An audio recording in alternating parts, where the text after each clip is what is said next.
Привіт! В ефірі «Наші гроші». Мене звуть Денис Бігус, і сьогодні ми розглядаємо найгучніші скандали останніх тижнів. Найвідоміша незаконна забудова столиці. Їх у Києві багато, так, але ця особлива. Я б сказав, культова.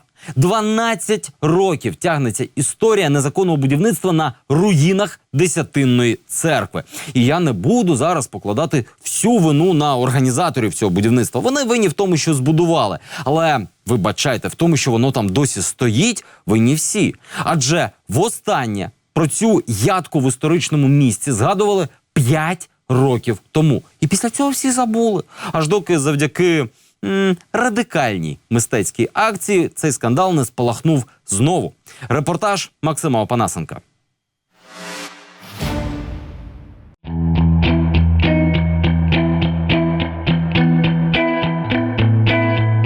Йдеш ти такий собі містом, доходиш до його історичної, відтак найціннішої частини і думаєш, а чи не поставити мені тут намет?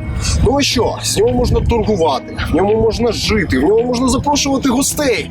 Ну а щоб тебе не діставали усілякі контролюючі органи, поліція чи земельні комісії, назвися релігійною громадою.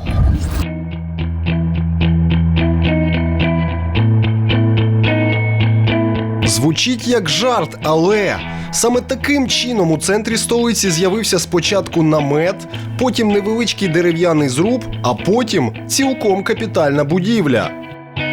Втім, якщо додати трохи духовності та благодаті, то незаконна забудова перетвориться на десятинний храм Різдва Пресвятої Богородиці. Ось він, біля Національного музею історії України. Зведений на музейній землі, біля чи не найдорожчої пам'ятки Києва – фундаменту Десятинної церкви.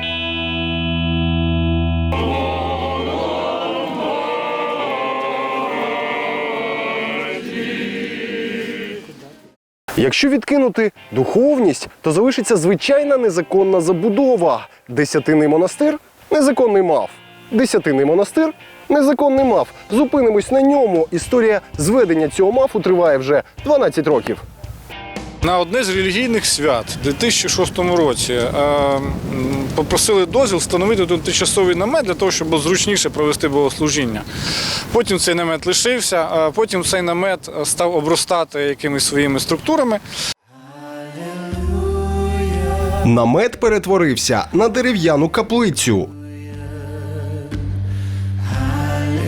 А потім дерево стало каменем.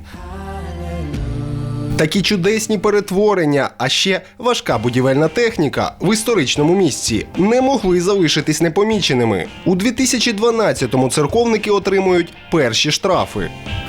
Мешканці МАФу йдуть до суду і стається нове диво. Судді увірують, що поява бетонного фундаменту у намету – це не будівництво, а невеличкі ремонти. Всі претензії архітектурної інспекції визнають незаконними. Власне, зараз це є капітальна споруда, яка підкріплена ще 3 вагончиками, які знаходяться за нею, тобто в якості господарських будівель. І, відповідно, це вже певний комплекс будівель, який теж має до сих пір тенденцію до зростання, на жаль. У суді церковники посилалися на стоси нібито погоджень будівництва. Від президента до директора Національного музею історії, на землі якого вони і зросли. Тетяна Сосновська стала керівницею Національного музею історії України у 2015-му. Каже, одразу попросила церковників підтвердити законність будівництва. За 3 роки так ніхто ніяких документів на законне перебування на цій території мені не надав. Центр міста, незаконна забудова, навіть за оренду землі платити не треба. Можна й підзаробити. Прайс прямо на сайті. Довічне згадування в молитвах – 500 гривень. Можна готівкою, можна банківським переводом. У 2013-му так званий монастир потрапляє в Держреєстр нерухомості. І зростає там вдвічі. Але цього вже ніхто не помічає. Про непомітну каплицю всі знову згадують 25 січня 2018 року. Вночі 2 киян Олексій Шемотюк і Олександр Горбань спробували підпалити її двері. Хлопців затримали, а суддя Шевченківського райсуду Тетяна Левицька дуже швидко обрала їм міру запобіжного заходу – тримання під вартою під понад 2 мільйони гривень застави. Дійсно, я вважаю, що це було рішення, яке виходило за межі вимог прокуратури, за межі тих клопотань. Відповідно, ставить питання щодо упередженості чи неупередженості судді. На ситуацію намагаються впливати і в соцмережах, і на вулицях. Під акомпанемент акцій на їхню підтримку Шемотюк і Горбань виграють апеляцію. Суд відпускає чоловіків на поруки групі нардепів без 2-мільйонної застави. Хлопці, вірогідно, навіть не здогадувалися, що підняли два ключових питання в цій довжелезній історії з незаконним монастирем. І перше, хто ж за ним таки стоїть? Нас нечем пугать. Нас не запугать. Что нам пугать? С нами Бог. Разумейте языцы и покоряйтесь, так как с нами Бог. Нам что надо пугать? Что нас пугать? Мы у себя дома. І возрадовайся, дух мой. Це настоятель так званого монастиря Юрій Харон, або ж як він себе сам називає, отець Гедеон. Народився в Одесі, служив в Росії і Америці. У 99-му повернувся до Києва. У 2005-му встановив храм Монамет. Окрім релігійної громади в Козирному місці, Харон Гедеон фігурує ще й в засновниках організації «Вірне казачество». Але її в біографії настоятеля не знайти. Партнером в казачестві Харона є атаман і міліціонер терористичної ЛНР Олексій Селіванов, який періодично погрожує Києву блискавичним бліцкригом. Когда будем Киев брать? Киев брать обязательно будем. Когда? К сожалению, мы не уполномочены говорить об этом. Это секретная информация. Напіврелігійне, напіввійськове казачество запам'яталося участю в антимайдані і вихованням найманців для терористів. Сам Селіванов роботою в Міноборони за Павла Лебедєва і Міносвіти за Дмитра Табачника. Знайомство мав із екс-президентом Віктором Януковичем. Гедеон переконує, по-перше, до казачества не причетний. По-друге, а Порошенко з Януковичем працював. Во-первых, это неправда. Начнем с этого. Это поддельный документ. Но что самое, что я не являюсь никаким засновником, николи не заявляюсь. Меня вызывали на допыт в СБУ, и я дал слідчому свои разъяснения. Это первое. Но, во-вторых, если идти этим путем, вот нормально, да, тогда надо взять, начиная с президента, он был премьер-министром злочинной влады Януковича. Так это круче. Але реєстри, фотографії і старі статті все пам'ятають краще за настоятеля. Судячи з переліку майна, служіння Гедеона – прибуткова справа. У монаха з 30-річним стажем 2 квартири, недешевий мінівен Volkswagen і вже зовсім відверто нескромний Porsche Cayenne. Ну, мало ли что у меня есть. У меня есть куча дорогих моих друзей. И у вас тоже же есть, да? У меня дорогая машина. У меня может быть что угодно быть. Причем здесь я, это я. Ви свої кошти купляли собі? Я ничего здесь не покупал. Ничего, никогда не покупал. Та через кілька секунд у настоятеля стається прозріння. Машина у меня есть, да. Есть. Порше? Да. Порше у вас? Есть у меня что угодно есть. А, що? Лично, Що да. угодно? Да. Ну, Но это, конечно, это мое личное дело. Ваше Но особисте. я же не спрашиваю, что у вас Знаю, есть. що ви служили, У ви меня есть в много, Америці да, служили, да. У меня вас есть було возможности, у меня есть друзья, у меня есть фонд. Они оформлены на фонде, которые люди мне помогают. Один подарил на день рождения, другой... Ну, я же не купил их за церковные деньги, Не, где-то я за не свечки знаю, там. Это просто смешно. снято питание. Ну, едет себе, едет, слава богу. Так возрадуйся об этом. Не, я- Зависть – это страшная вещь. Я не Давайте разом возрадіємо за дорогих друзів Гедеона. Наприклад, керівник релігійної громади, на яку оформлений монастир Гедеона – Михайло Гойхман. Бізнесмен Гойхман став відомим як радник голови Нацбанку Сергія Арбузова і автор гімну гривні. Нині Гойхман каже, радив Арбузову чисто по дружбі. Я був радником НБУ при багатьох. При багатьох, ну, починаючи там з 90-х років. Ну, це така рада, знаєте, на загальних засадах. Ну, тобто ви з Сергієм Арбузовим не... Тобто я ніколи не працював в штаті НБУ, ніколи там не займався якоюсь там діяльністю. Ну, це була така, знаєте, якісь там дружні поради, я там займався популяризацією гривні. Дружні поради Арбузову співпадають з часом, коли суди займалися узаконенням будівлі монастиря. Потім якесь рішення суду там було, щось там почалось. І суд навіть спочатку проти нас звернулись, але суд роздивився ці документи. Ну, з таким чином суд виніс рішення там другого не могло бути рішення. Для чого бізнесмену монастир? Гойхман каже, тут стаються дива. Це те, що я бачив на свої очі. Тут в мене там товариш один є. У нього жінка в Німеччині лікував її вже там. Вони сюди приїхали, повернулися, вони служили молебен 3 дня тут біля цієї ікони. Що я можу сказати? Через місяць вона піднялась. Гедеона і Гойхмана об'єднує не лише монастир, але й дещо більше. Да, конечно, мы дружим много лет. Я его духовник и близкий друг, и кум его детей. Відповідно, кум Гедеон чудово знає сина Гойхмана – Максима Глущенка. В період розбудови монастиря Глущенко працював у керівництві держконцерну «Укроборонпром». Нині у його соцмережах світлини з Гедеоном перемежовуються з фотографіями з першим замом секретаря РНБО Олегом Гладковським і головою наглядової ради «Укроборонпрому» Михайлом Згуровським.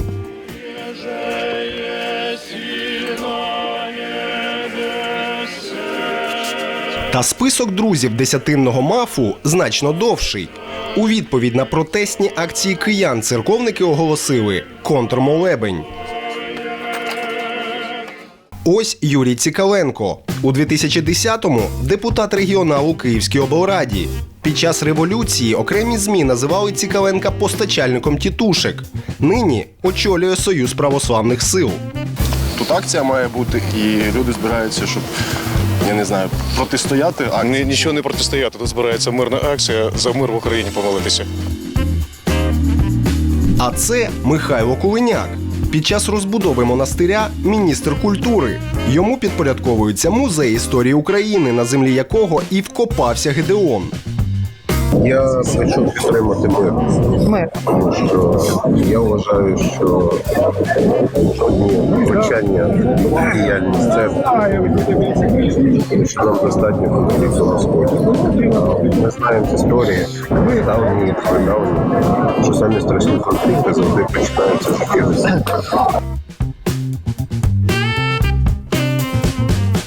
Друге питання – коли, хто і як має вирішити цю проблему?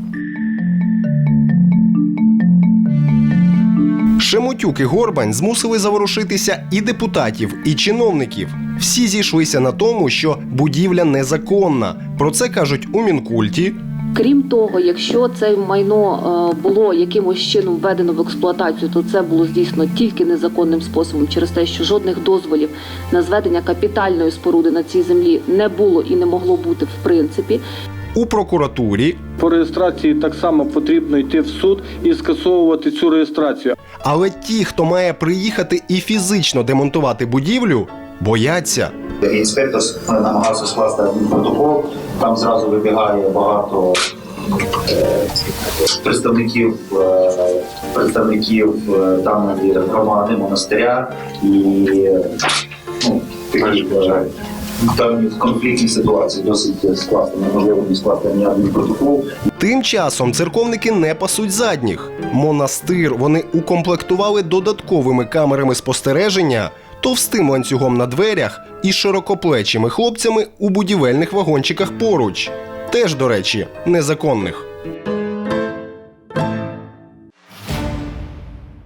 У відкритому конкурсі на голову Державної служби у справах ветеранів та учасників АТО переміг персонаж з шикарним послужним списком. Його звинувачують у рейдерстві, збройних пограбуваннях, формуванні злочинного угруповання, ну і корупції, звісно, але корупція там, як бачите, не головне. Звинувачують, до речі, саме ті, справами кого він має опікуватись на новій посаді. Для повної гармонії конкурс там був не настільки відкритий, як про це можна подумати з його назви. У відкритому конкурсі зазвичай проводять співбесіди більше, ніж з одним єдиним переможцем. Далі Олександр Курбатов.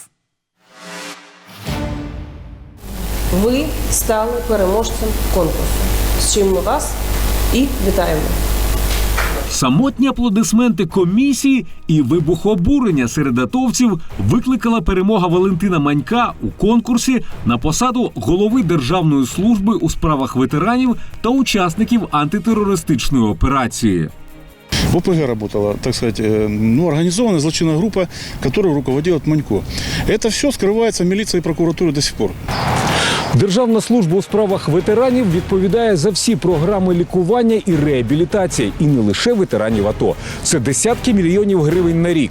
Бонусом йдуть телеефіри про турботу до ветеранів. Вони перетворять посаду начальника служби на трамплін для швидкої політичної кар'єри. Те, що конкурс з обрання керівника служби проходить дивно, було помітно із самого початку, стверджує атовець Віталій Кузьменко. Він 1,5 роки відслужив у розвідбаті, потім працював над соціальними програмами для атовців. Кузьменко пильно стежив за відбором, але ледь його помітив. Тобто не на сайті, власне, Держслужби, керівника якої мали обирати, ні на сайті НАЦО, Національне агентство з державної служби, не було інформації про цей конкурс. Зазвичай на таких конкурсах не проштовхнутися від кандидатів, але цього разу дуже скромна реклама призвела до відповідних результатів. Наскільки говорять, тобто від 20 до 50 людей претендують на такі посади. Цього разу було лише 5 кандидатів. Один із п'ятірки – ветеран АТО, підполковник Віталій Баранов. Каже, лише дивом встиг роздрукувати інформацію про конкурс. Ми дзвонили в комісію про те, щоб інформація ця зникла, що вона відсутня на сайті. І нам сказали, що будуть розбиратися з цим питанням. Але так вона і не з'явилася, інформація. Перший етап – тест на знання законів. Віталій пройшов найкраще – 39 із 40 питань. На другому етапі учасникам запропонували уявити звіт Кабміну від служби ветеранів, яку кандидат не очолював. Я написав, що спочатку підведення підсумків, визначення питань, які необхідно, які заважали службі працювати, і постановка задач на будущее. Другий етап пройшов лише один кандидат. До співбесіди на конкурсі допустили лише Валентина Манька. Ми зібрали перші добровольчі батальйони, яким там і воювали, в принципі. Далі хлопців ми розподілили в тому. Я був головним, я був як комбатом для всіх на фронті. Виконував бойові завдання, завжди йшов попереду. Спектр завдань Манька був надзвичайно широкий. Зокрема, грабежі фермерів у зоні АТО, розповідає один із постраждалих Олександр Потуга. У травні 2014 року Потуга із бійцями батальйону «Донбас» виганяв сепаратистів з рідного містечка. Особисто знімав прапор ДНР і чіпляв прапор України. Вони сільський патріотичний актив сьогодні вирішили стати до бою з місцевими сепаратистами. Через місяць самооборонця викрали, але не сепаратисти, а загін Валентина Манька. Нас положили на землю, там, связали руки там, и так далее. Отвели там в подвальное помещение. Вот, и там, значит, первичный допрос этот Манько проводил. Пока меня держали в подвале, значит, ограбили предприятие мое «Скіф». Підприємство пограбували на 200 тонн врожаю і техніку і пішли до інших фермерів. А коли Потуга організував сусідів в загін самооборони, його викрали вдруге, простреливши ногу. Подъезжает джип, всем стоять, лежать там на пол и так далее. И я смотрю, они ко мне продвигаются. Я отодвигаюсь назад, вот, они стоят, лежат там все. И начинается, и сразу выстрел пошел. Упали мне сюда в бедро. У меня был перелом кости. Пораненого Олександра 2,5 години везли до Дніпра, де його зустрів сам Манько. К нам туда в машину заглянул Манько, вот, я его узнал по голосу. И он сказал, ну что, доигрался, нечего было задерживать мои спецтехнику, кран и так далее, трактора, которые резали трубы. Нечего было собирать охотников, вот, чтобы нам противостоять. Подібну історію розповідає і ветеран з правого сектору Владислав Грищенко. В його розповіді група Манька грабувала фермерів глибоко в тилу. Стояв обичний мужчина на дніпропетровських номерах, який хотів поговорити хоч з якимось командиром. Він був в істериці. Він каже, хлопці, допомагайте, бо я не знаю, що робити. Ворожені люди захватили сім'ю, дітей. Із табору під Донецьким аеропортом підрозділ Владислава поїхав на 130 кілометрів в тил до Дніпропетровської області. В біноклі ми побачили, що по території гуляють дійсно люди в мультикамі одного однострою, форма досить нова і з автоматами 5,45. Розрушили їх. Вони сказали, що вони люди Валіка Манька. Приїжджав Валік Манько лічно, заходив до Дмитра Яроша, і він забрав своїх людей, забрав зброю. У судових реєстрах поліції, прокуратури десятки справ і скарг про пограбування фермерів підрозділом Манька. Є там і про викрадення Олександра Потуги.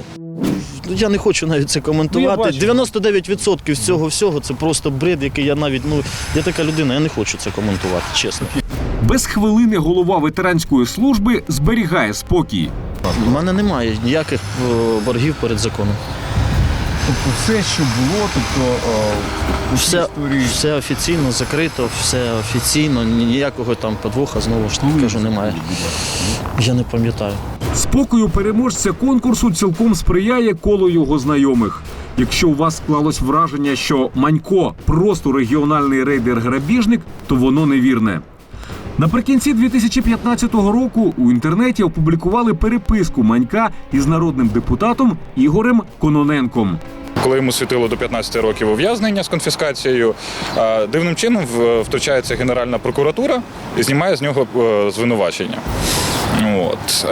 Якраз цим же періодом датована та славнозвісна переписка з Кононенком. Сам Валентин Манько стверджує, що із Ігорем Кононенком не співпрацював раніше і не співпрацює тепер.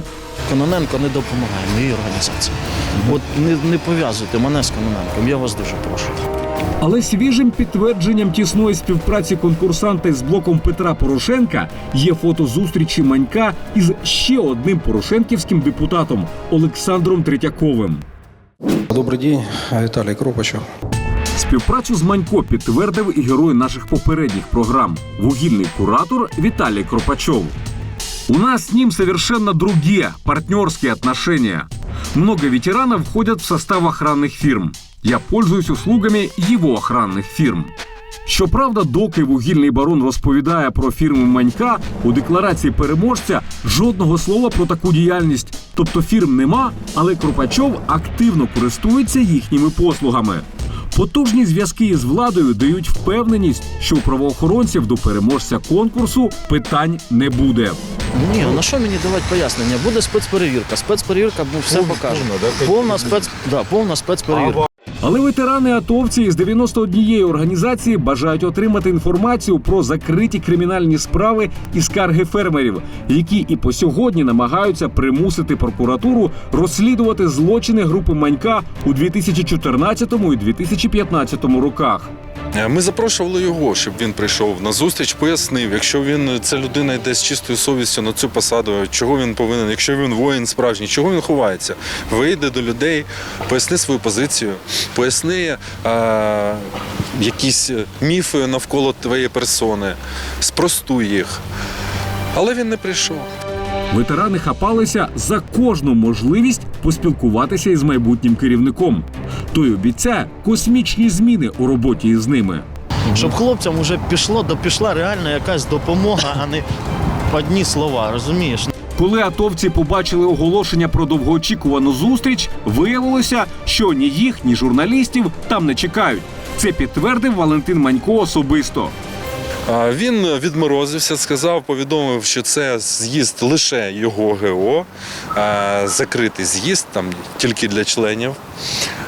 Ну і все. Але вчора ввечері вийшов сюжет на телеканалі «Інтер», в якому повідомили про те, що в підтримку Манько зібралось 30 ветеранських організацій, виступили за нього. Ну і вже для нас це шок, тому що він просто збрехав. Поки ветерани ганялися за своїм майбутнім керівником, фермери з Великоновоселівки Олександр Потуга намагається примусити прокуратуру розслідувати злочини групи Манько. Остання спроба відбулася у січні 2018 року. Я за них потом несу ответственность в уголовном порядке, если даю неправдивые показания. Мне судья разъясняет, что, видите ли, внести ведомость, что да, группа лиц, но Манька на не указана, понимаете? Атовці добиватимуться проведення нового, дійсно відкритого конкурсу, де б кандидати не мали проблеми з законом в минулому і, відповідно, зарекомендували себе на війні. А на сьогодні все. Нагадую, усі випуски нашої програми ви завжди можете подивитись на Ютубі. Пишіть нам у соцмережах, а якщо маєте якусь цікаву і секретну тему, на електронну пошту. В телеефірі ми побачимось вже за тиждень. До зустрічі.